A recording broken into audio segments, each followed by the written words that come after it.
By putting your attention on something outside of yourself and outside of what's causing you stress, something small that brings just that little bit of calming joy through creativity, you will start to feel the stress melt away. The anxiety, that hum will start to subside. And the joy you feel and the energy you get from that will then reinvigorate the rest of your life. Hello, my creative friend. Welcome to the BDI Create.today podcast. This is a podcast where we'll discover the who, what, where, when, why, and how you can be creative or have more creativity. And together, we'll explore the extraordinary impact creativity can have in your life, in your heart, mind, body, and soul. And if we haven't met yet, I am Beth Buffington, a licensed artist, digital illustration instructor, and a creative coach living just outside of the windy city of Chicago, Illinois.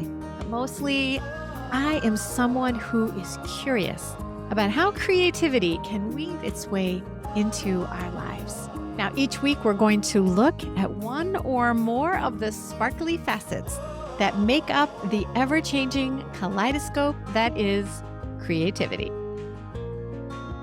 Hello, my creative friend. Welcome back to another episode of Create Today with Beth Buffington. I have a special treat for you today. Someone I cannot wait for you to meet. Her name is Jamie Townzen, and let me tell you a little bit about this wonderful person. So Jamie is a Southern California-based writer and professional artist whose watercolor paintings have earned international recognition. Her essays and microfiction have been published in Light Magazine and Fairfield Scribes.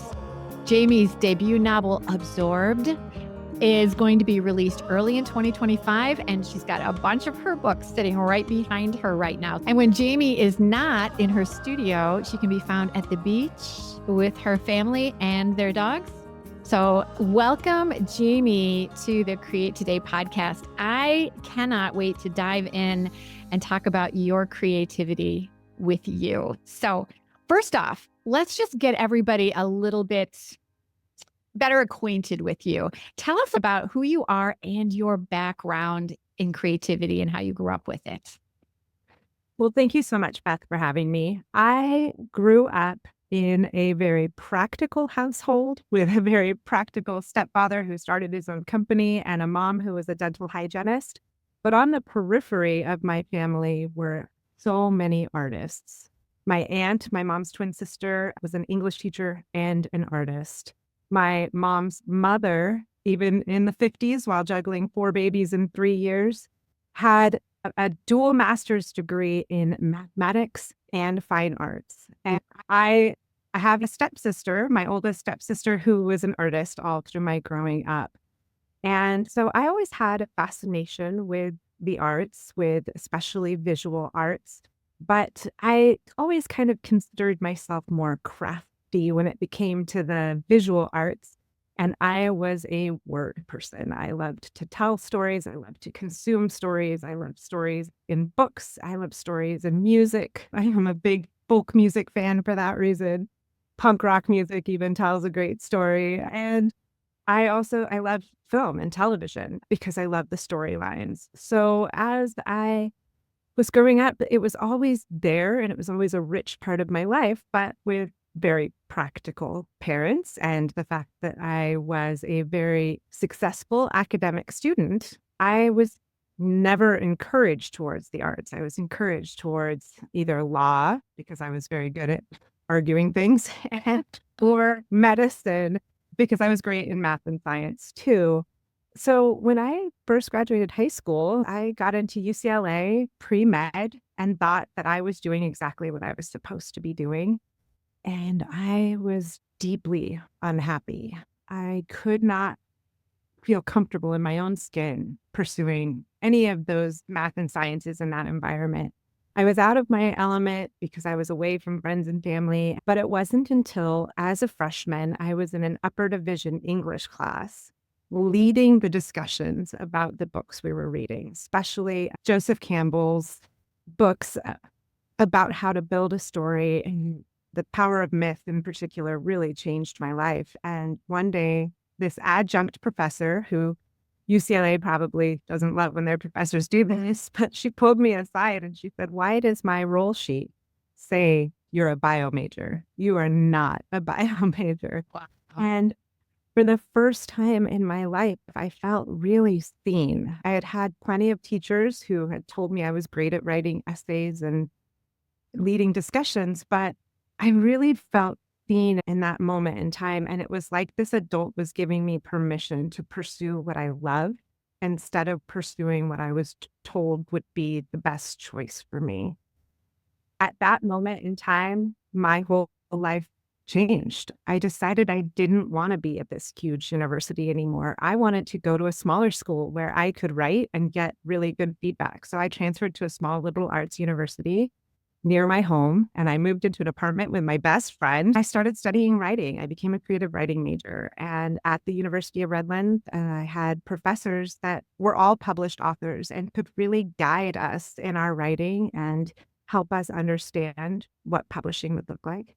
I got to study abroad in Salzburg, Austria, and traveled to 13 countries that semester, writing a travel journal and really filling journal after journal after journal of my own personal experience at that time.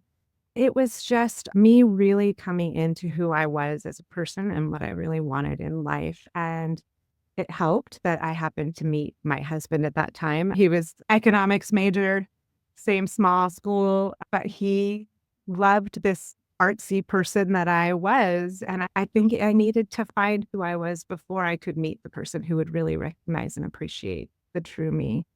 Now, we just celebrated our 23rd wedding anniversary, and he has always been my greatest champion for supporting my writing and our family. And I'm just so grateful for that professor who pulled me aside and suggested that the path I was on was not the right one for me. Wow. Oh my gosh. Sometimes it's one sentence that you hear that makes the biggest difference. That's incredible. You mentioned that you found your creativity. And I know in the questionnaire that you wrote to me about rediscovering the tactile part of your creativity. So just share a little bit about how you found your painting. Absolutely. So, yeah, when I was first out of college, I worked in some different jobs, mostly somehow creative related. But when our kids were born, they're now 18 and 16 years old, I knew how fortunate I was to be in a position to stay home with them, and that was time I would never be able to get back, that if I could be with them, I should. So I chose that and gave up my career. And during their early years, I was a mommy blogger and I was in all sorts of mom groups. And I would take them on our adventure days where we'd go to the zoo or the Descanso Gardens or the Huntington Library. And it was always about exploring and opening their eyes to the world around them. But in terms of actually having a career for myself, had been put on hold. I thought that I was going to go back to it at some point. And then in 2014, our family had the beginning of several moves and a lot of loss. We were told that the people we were renting a house from needed to sell it right away. And so we needed to move because we weren't going to buy it. And we changed entirely our communities and our school districts. And within that last 2 weeks of preparing to move, we lost first my grandmother, and then the biggest shock was my father-in-law within 2 weeks. And my father-in-law passed 2 days before we moved. And it was just this huge blow to us. It just broke our heart. My husband couldn't be with me for the move. He needed to go help plan his father's funeral. My kids had to start at a brand new school with dad not even home. And then we had to get in the car 4 days later and drive up for the funeral. It was just the beginning of what then turned into 6 years, losing 8 people in our family. My sister had ALS, and it was really heartbreaking to watch her slow decline. We lost my stepfather from Parkinson's. We lost so many people. And that all ended, sort of ended. I mean, it never ends, but it was bookended by the pandemic hitting. So by the time 2020 happened, I had spent 6 years just full of anxiety and grief. And I had sought out some therapy, and I'm grateful. I have a wonderful therapist who helped me work through some real trauma and some my own personal issues, but that wasn't quite enough. I was walking. We had a puppy that we didn't know was going to be a pandemic puppy. He came home March 7th of 2020, and suddenly the world shut down. And so I was walking him as many as 7 miles a day, listening to audiobooks and podcasts. And that was good, but it wasn't enough. And I had this hum of anxiety through my body, this just grief and stress and fear. And I was not the best mom or wife during that time because I didn't know what to do to handle any of what was going on in our family and the world. I kept seeing these same ads pop up on social media as I was doom scrolling, like we all were at the time, for Let's Make Art. This sweet woman on the screen was so calm and encouraging that anyone could learn watercolor. And so in July of 2020, I thought, why not? I had my then fifth grader sit down next to me and try a project. And she didn't love it quite as much as I did. She was seeking perfection. I was just seeking an outlet. And it was such a beautiful outlet for me to just focus on something outside of myself and outside of all of the grief, the protests that were happening, the pandemic and everything, just to focus on something beautiful and try to get it onto a piece of paper with a simple brush and some water was transformative. I started painting first, maybe a project every 2 weeks, and then a project a week, and then it became a project a day. And then by the fall, as the kids started school again online in their bedrooms, and my husband was working from our bedroom, I set up a little desk in our garage and I started painting every single day, multiple projects a day. And what started as tutorials, I still would do tutorials, but then I started getting inspired to do my own projects. And I would, on my walks with the puppy, I would take pictures of flowers and I would paint them.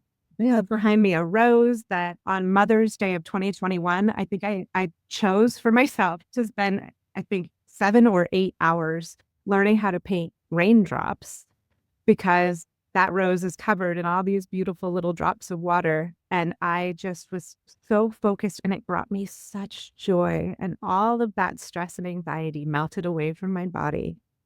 And the other amazing thing about that was even though most would consider watercolor has nothing to do with writing at all, by becoming that student again, my brain triggered on all these new neurons were firing and I wanted to write again. I missed writing. My body craved it. And so I thought, I need to start. I need to just start however I can. And I would put pen to paper. I would start journaling. I would come up with a story idea. And I decided by July of 2021, I enrolled in a master's of writing program. And I did a dual master's in writing and literature for the next 15 months. And my final thesis project of that was the first 10,000 words, which actually became my debut novel that is now available everywhere. It was like watercolor reminded me of the person I was and let me let go of all of that grief and stress that wasn't serving me well at all. They say that when you are so full of anxiety and grief and worry, that those emotions can shut down creative areas where you used to be proficient. And so very often, if you can find another place where you can go and play and relax, that it does then open up doors that were previously shut. And just Yes. let in it's like releasing the water that has been shut off. It starts to flow again. And I think, and I'm talking to a lot of people who maybe their job is something that deals with creativity professionally, graphic designers or people who are copywriters and enjoy writing, but their writing is so everyday and jobs maybe are stressful. They find it hard to come home and then just paint or write. Sometimes you need to get that secondary passion that's going to light that fire up again. And then suddenly, like you said, you just had to. I mean, there was no, should I? You were just like, give me some paper, right? Absolutely. And I see that with a lot of other people who pick maybe cooking, baking. They might enjoy flower pressing as a way to reconnect with nature and creativity, but not feel like they have to produce something. And I think that's what it really was for me because I did watercolor just for myself. It was about the process and the healing from that process. And it was not about any deliverable to anyone else. I had spent so long having to have deliverables to all my loved ones who had been sick and my needs of my kids. And this was just for me. Yes. The secret to getting into that creative flow that is so healing is the pure act of just doing. And like you said in the beginning, when you were starting your watercolors, you weren't thinking about perfection. You just wanted to put your brush to paper and just see what happens. And so when you don't have that worry of it must look good or I have to make it for someone and you're just experimenting and doing, that is when you allow yourself to do that resting and that healing. So, yeah. And as you said before, the playtime really, I think playing in a creative way is so good for us. And we all recognize that children learn from play and heal from play and grow from play. But I think all of us are just big kids too. And we need to hold ourselves to the same standard. Sometimes that's the easiest way to find out what your creative passion should be or can be is to look back and say, what did I do when I was a kid? What did I love to do? And go and pick that up again and see if it doesn't just light you up somehow. Yes. Let's talk a little bit now about your book. I love the stories behind the stories. So, like, what made you think about the characters you developed? What brought you to, I think I have a story I need to write? What's the story behind that? So as I mentioned, I started it at the end of my master's program, which I was doing my classes online at 4 o'clock in the morning. I'd wake up and do my work. I'd squeeze it in when the kids were away at school or at practice. I'm a busy mom. And so when I needed to, in 6 weeks, come up with 10,000 words of a novel, I needed to figure out what I could write about that I knew so well that I would have plenty to write about. And having 2 teenage daughters, I certainly knew the subject of being a teenage girl was something that I could write about a lot.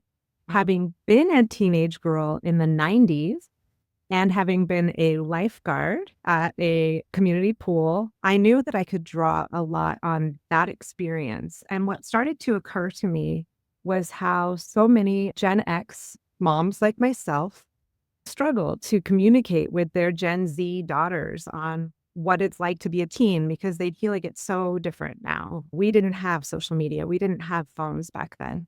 But I thought to myself, if I just play in this world of the 90s as a teenage girl again, and I just create these opportunities to explore what challenges I know my girls and their girlfriends are all going through right now. But without the cell phones, maybe I can create an opportunity for those moms to talk to their girls about the same issues that they knew from their own childhood because it's so real to all of us. The main character in my book, Stacy, she starts out extremely insecure. I've had a lot of people reach out to me from reading it that there's a scene where she's trying on a bathing suit for her first job as a lifeguard and how she hates how her body looks in it. She's so uncomfortable. Nothing fits the right way. That resonates with every woman I've ever spoken to. All of these things at the very beginning of the book are so common to all of us. And then Stacy starts going down this spiral of making one bad choice after another bad choice after another bad choice. And she isn't reaching out for the help she needs. She's trying to do it on her own. I sadly see that with a lot of teenagers, and I even understood that as a teenager myself. I thought, I can figure this out. I don't need help. But by incorporating into the story both an art teacher for Stacy, who helps her to get a new perspective on things. She's able to see how blind she's been to the people around her and their own realities of what she's going through.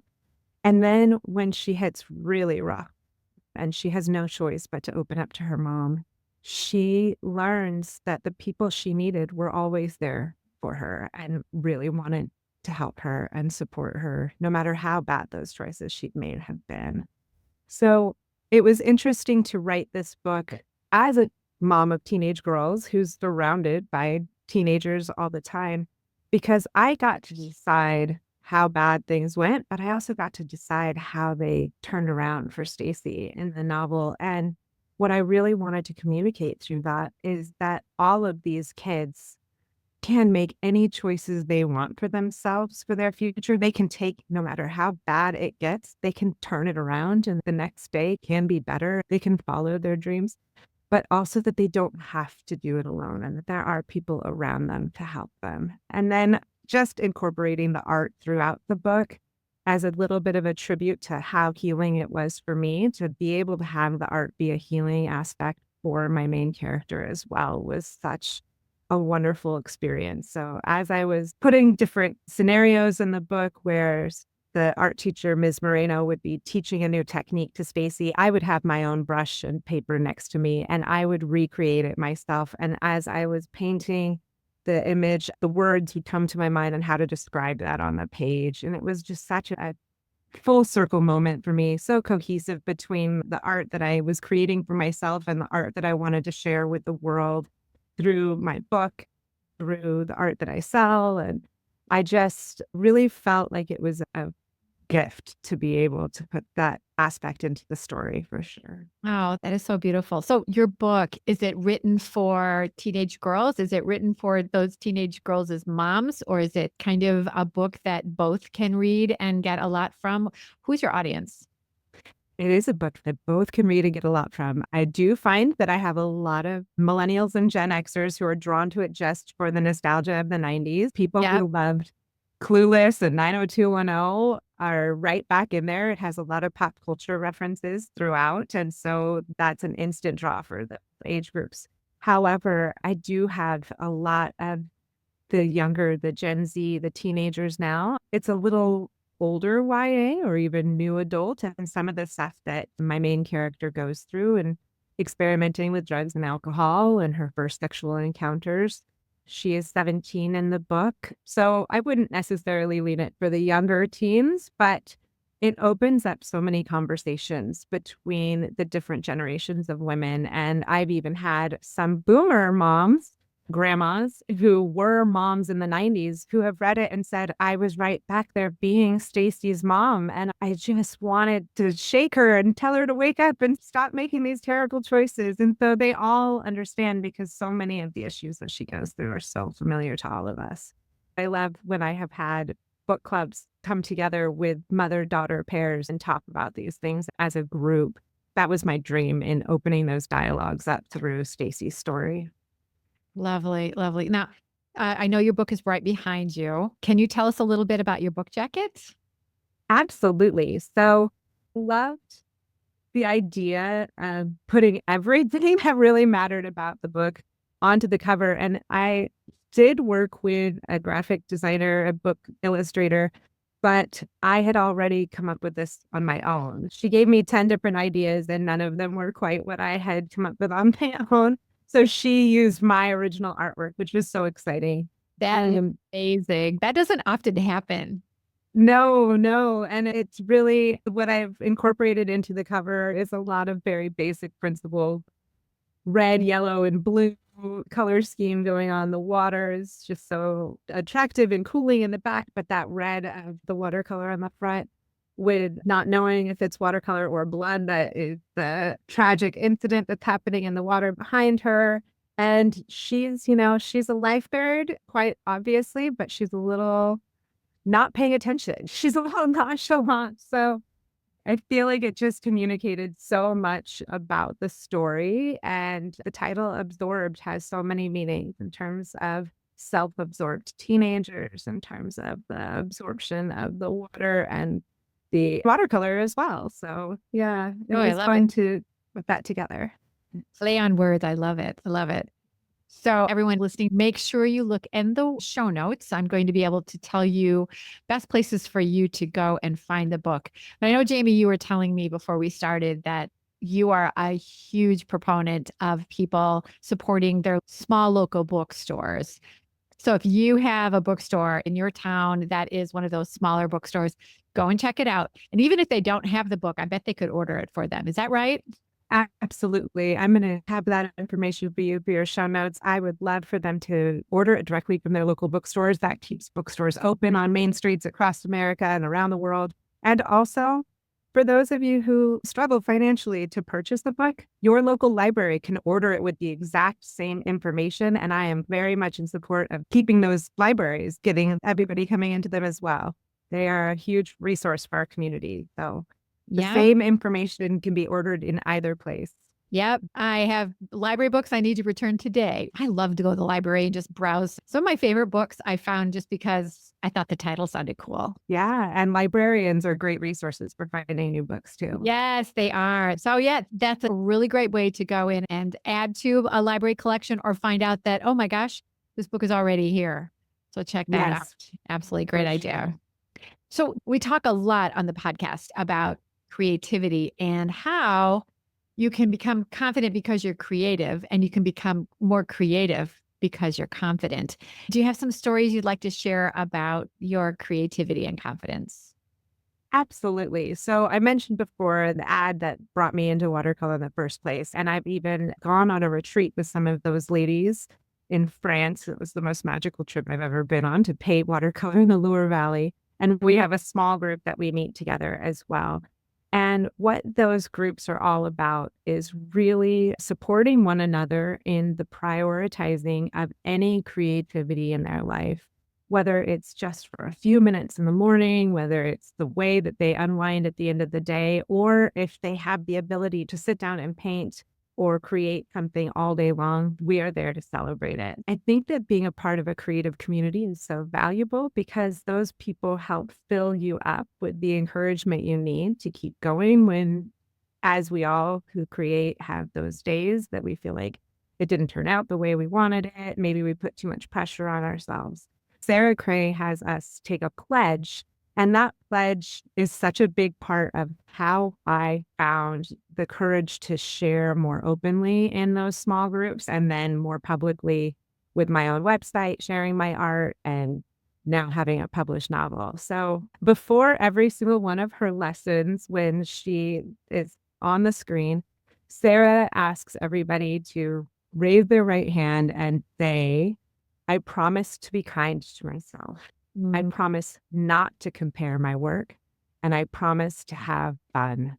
And when you start any creative project with that promise to yourself, what you're saying is there isn't a deliverable that matters at the end. The only thing that matters is the process of creating anything at all. I have it up on my wall. I look at it from my desk. It reminds me in whatever I'm creating that I'm being kind to myself just by doing it in the first place. Yes. Oh my gosh. So true. There is no bigger gift you can give to yourself than the permission to do some creative play. And then once you do and you start sharing it, you find that the people out there that you're being so vulnerable, sharing this creative piece with, are so encouraging coming back. And then it just feeds your soul and you want to share more and more. It absolutely adds to your ability to be vulnerable in all creative areas and in the rest of your life. In my experience, the most confident people in the world, not afraid to be vulnerable because they believe in what they're sharing. I absolutely encourage anybody out there who's listening to really start small and start sharing because you'll find that you have a lot of more supporters out there than you realize. Absolutely. That's such good advice for everyone. And I agree too. If you can find a community where you can have those like-minded people who are encouraging you to share, and you're also learning to appreciate what they are doing, and then you are able to appreciate without comparison. That is huge. That's going to be something that will help you calm that inner critic when you can Mhm. realize that your creativity is different from someone else's. And that's what makes you authentic. That's what makes your creativity unique. And that is a cool thing. So when you're with that community, you're able to see that creativity has so many different sparkly facets, and you're Mhm. just one of them. But a diamond wouldn't be sparkly if it didn't have a lot of sides to it. And when you're with a community, you just get to sparkle with all the goodness that is happening inside there. You really get to see that there is no lack of space for more creatives and more creatives. So that one person's success doesn't mean anybody else has less opportunity. It's like love, creativity just breeds more creativity. You find that you have depths you never thought you could explore. And it comes from that confidence being built by other people going, this is nice. You should maybe think about this. Did you ever try Mhm. one of these things? And you are starting to be vulnerable. You're trying new things. You're allowing yourself to get uncomfortable in areas that are new. And that makes you realize that experimentation is half the fun. And Mm. then suddenly you're somewhere you never thought you could be. Just like you. I mean, did your book come from the reawakening of your painting? Absolutely, it did. And it was a dream of mine that I would be able to publish a book someday. And I had put myself on hold for so long, but by the time I prioritized watercolor every single day and found that I could keep up with chores and laundry and grocery shopping and my kids' busy schedules, I could then make time for writing for my master's program. And I found the more I fed my soul with the creativity, the more I had available of myself to give to it as well. That Yeah. by the time I actually wrote my rough draft of the novel, people were like, how are you doing that while you're on the basketball board and your kids are, competing in these? And you want to, you make it happen because it is so rewarding to do it. That this dream coming true of finally publishing my first novel really truly started with prioritizing creativity in my life again. It's important for you to give yourself permission. It's important for you to make this a priority. You're the poster child of how that can become something that will blossom you into the flower you were supposed to become. So, explain a little bit more. How are you finding the time to give yourself that permission? Because it's two things, it's giving yourself permission to do it and then finding the time. So that's a really difficult juggling to manipulate both of those things, time and permission. So how are you doing that with your busy life? I absolutely used to start my day scrolling social media like so many people. Back when I started painting every day, though, I realized that it was a much healthier way for me to start. I don't know how familiar you and your audience are, but I'm guessing you probably are familiar with Julia Cameron's The Artist's Way also. Yeah. I have reconfigured my morning. I always start with my coffee and my 3 pages, and I write 3 pages in my journal every single day because my brain, when I first wake up, is spinning with all of the appointments I have, the things that are happening later in the week, the things that I need to respond to from yesterday. And those 3 pages, I hope nobody ever reads those journals. I hope my children burn them before I am gone because it's a lot of me complaining. I'm trying to sell my mom's house right now and the realtor conversations. It's a lot of, oh, my daughter had her driver's test yesterday and the anxiety around that. Those 3 pages give my brain a place to put it all down for the day. It doesn't mean it goes away. It just means I'm not spinning about it anymore. As I'm finishing my coffee, I do my little puzzle. I really enjoy mind puzzles from the New York Times. I do them every day, Wordle and the connections and the mini crossword. But immediately after that, the next thing I do is a daily drawing. So there's another artist who I follow, Sarah Simon, the Mint Gardener. She does daily drawing prompts, and every day she encourages you to just do it with pen or pencil. And then I usually will go over that with watercolor as well. And so I have a journal filled with those little creative things then as well.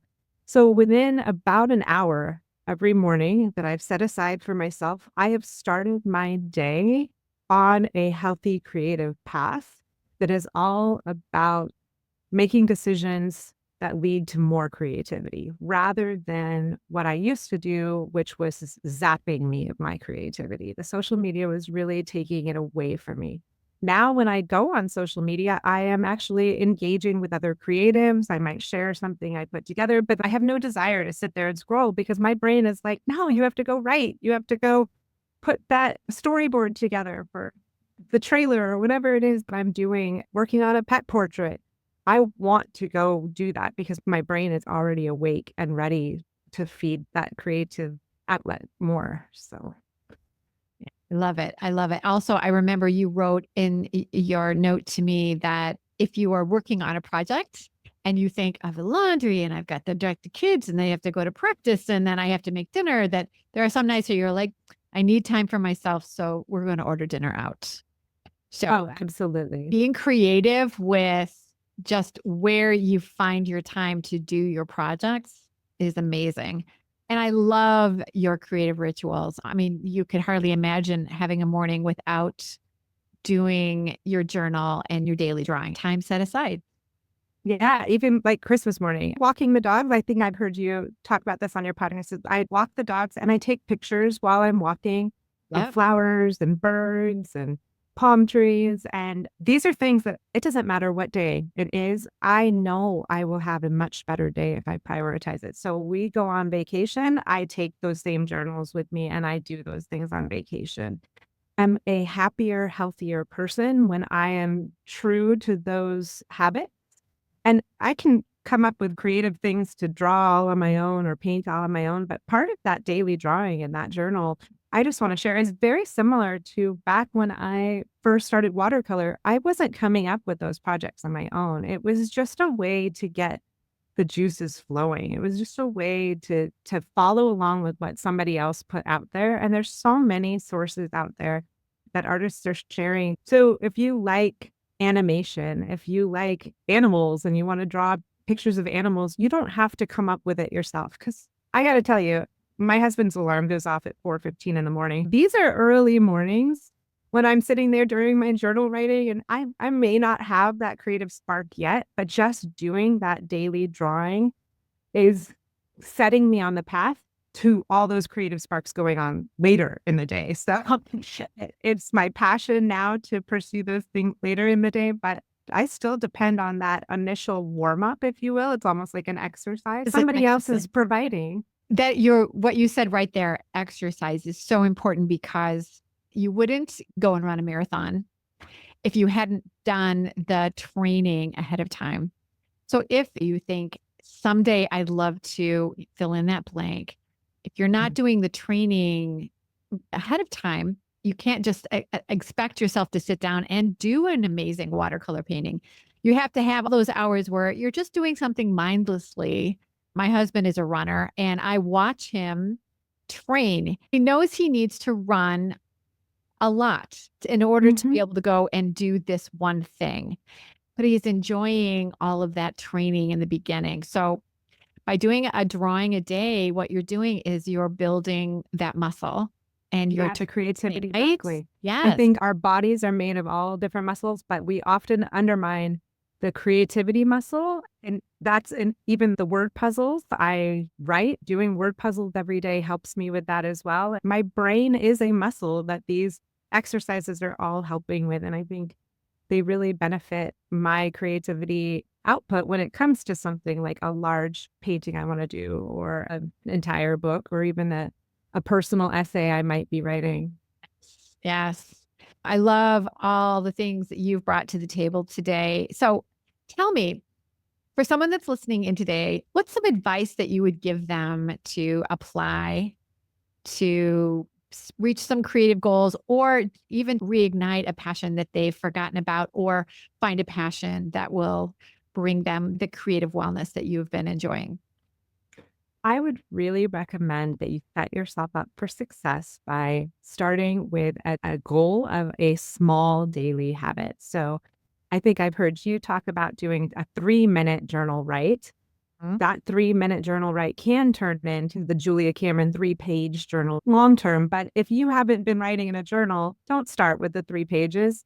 get a small little journal and write with big letters so that you'll get full page filled. If maybe that's your goal, or you just set the timer for 3 minutes just to do it.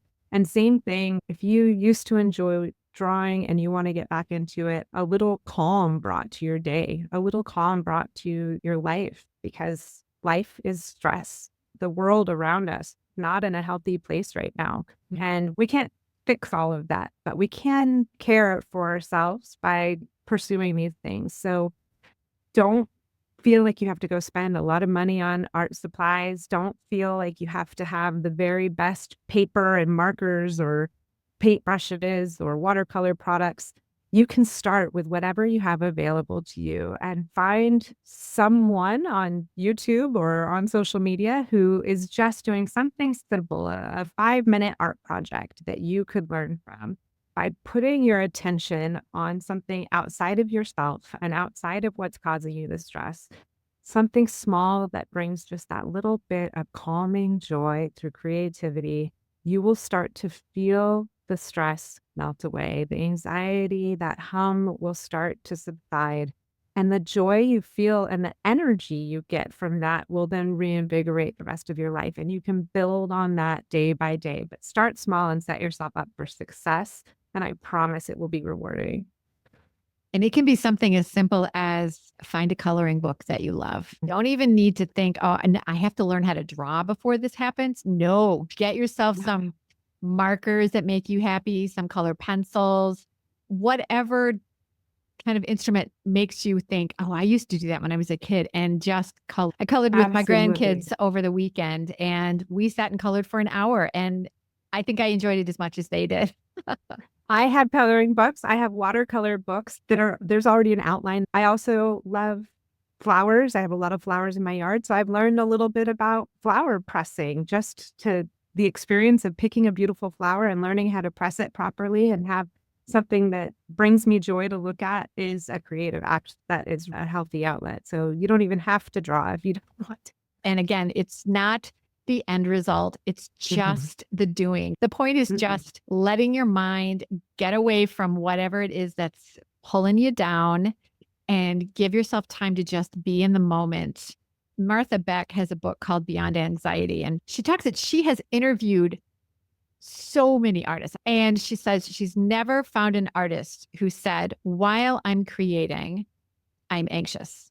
She says, when you are actually doing your creativity, you're so into the moment that creativity closes the doors to your anxiousness and your dread or your worry about whatever might be happening. It's a really selfish time to just give yourself that gift of wellness that will give yourself a time to exhale and catch your breath. Absolutely. And for my husband and I, listening to live music has always been an important part of our relationship for exactly that as well. He has a very high stress job, has always found an outlet in music. And it's that same thing. He can't listen to one of his favorite bands and feel stressed at the same time. So even if we're just going to a local restaurant and there's a cover band playing, we find that stress melts away by listening to the music, humming along, even tapping our feet, or even getting up and dancing, which he doesn't do very often. All of these ways that we can really connect with creativity around us, I do think, and you share so much about the science behind it in your show. I love that you do, because I really do think it is the way to deal with the chemistry in our body that is causing that stress and anxiety that's so toxic for us and can cause so many health problems. But if we can reconnect with creativity, we can bring all of those cortisol levels down and bring back the happy dopamine. Martin Beck also shares that we look into the world right now and we think everything is so out of control. There's nothing I can do.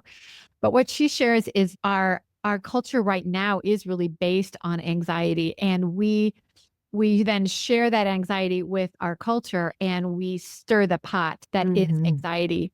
But if we can be one of those people that can go in and calm ourselves down and then let that be what we are emitting, that's what our vibration is, then we're adding to the calm in the world. Imagine if everyone in the world had a creative practice and they took time to give themselves that gift of relaxation.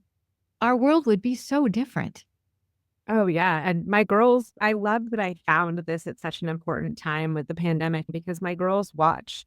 They see as I start to get anxious that I will come into my office and I will turn on music and I will get a paintbrush out and it all melts away. Those nights where it's been a go, go, go all day and everything's been stressful, and I say, we're just ordering pizza and I'm going to paint for the next 30 minutes until it arrives.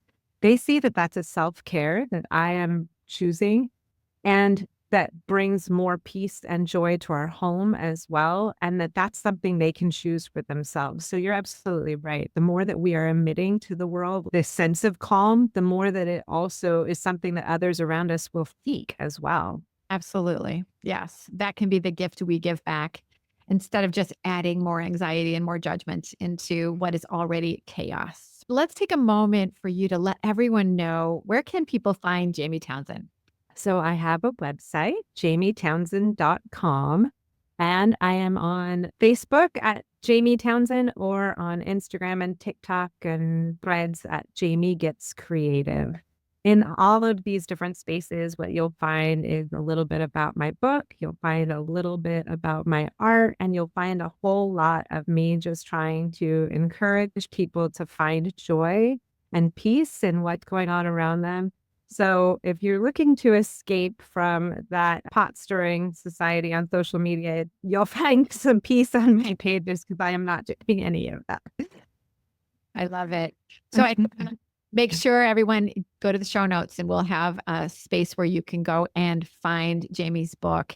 Make sure that you buy several copies because I'll bet you that you have people in your world that could really benefit from the topics that she talks about, with either moms or grandmas or children who are teenagers and dealing with just all of life's stuff. I love that you've shared all that, and it really helps us figure out where we would fit into the perspective when we would read your book. For anyone who's ever come of age, We've either come of age or we're coming of age. That means that your book is ready and waiting for a lot of people to get some goodness. I love the fact that when we look at your book, that's your art. I can't imagine them not using your art for the book. That's beautiful. Thank you so much. It's a really wonderful reality for me. And I've personally had the opportunity to thank Sarah Cray directly for how she inspired me down this road. And so there's a little dedication to her in the back, just thanking her for how I've come to this point, that not only have I written the novel, but I've created the cover as well through art. Oh my gosh. I bet that made her day. Being able to reach back and say, this is what happened because I found you. I'm pretty sure that just rocked her world. I think so. Well, Jamie, you have been such a delight to have on the show today. I hope everyone has gotten as much from Jamie as I have. You've solidified so many things I think are important for the entire world. Everyone says when you do a podcast, you need to niche down. But with my podcast, creativity isn't for a niche. Creativity is for everyone. And you can pick your niche, but everyone needs to do something creative. So if you're listening to this today, what are you doing that's creative? And then remember just to enjoy the doing. You never know where your creative passion is going to take you. And Jamie is an amazing example of that. Here's to you, Jamie. And I wish you the most amazing good fortune for where your book is going to take you this next year. Thank you so much, Beth. It's been such a pleasure talking to you today. And I'm really grateful for how you're sharing the healing power of creativity with your audience. Well, thank you. Thank you. So everyone, get out there, find your creative passion, and no matter where it takes you, just remember that the most important thing is that you stay creative, my friend. We'll see you again next time on Create Today with Beth Buffington. Bye-bye. And now let's take a second to hear a word from our sponsor. And that would be me. When the world feels like a lot, like it does right now, community is a place you need to find. Let me tell you how BDI Create Today is here to provide that extra help and encourage you with your creativity through community. Sometimes creating feels a bit lonely when you are doing it all by yourself. But my friend, one of the best ways to stay inspired and to keep your creativity thriving is to be part of a creative community. It helps you stay accountable to get more done. And it's also going to bring new ideas to the table about creative inspiration and techniques and tips that you never thought to try. And this is why I created the Create Today membership. BDI Create Today, it is a safe place where creatives can come to meet and mingle with like-minded creatives, to find cheerleaders who are going to support and respect you and your creativity. Inside the Create Today membership, you get inspiration and tips and unique creative ideas to keep your creativity challenged, ignited, and alive, and still happening on a daily basis.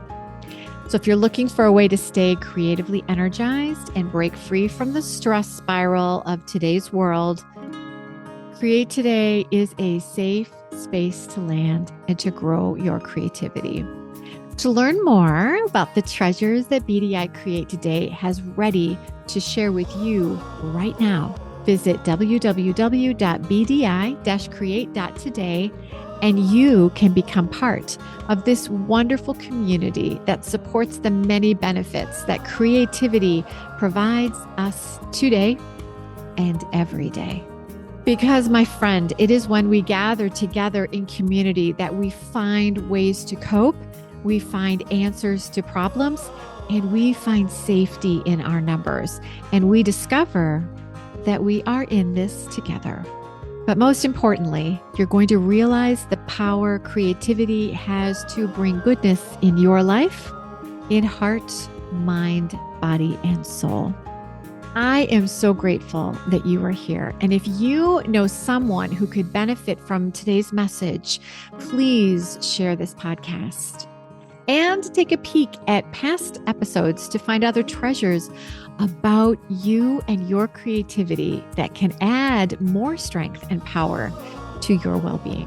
Remember, it is important for your overall well-being for you to stay creative, my friend.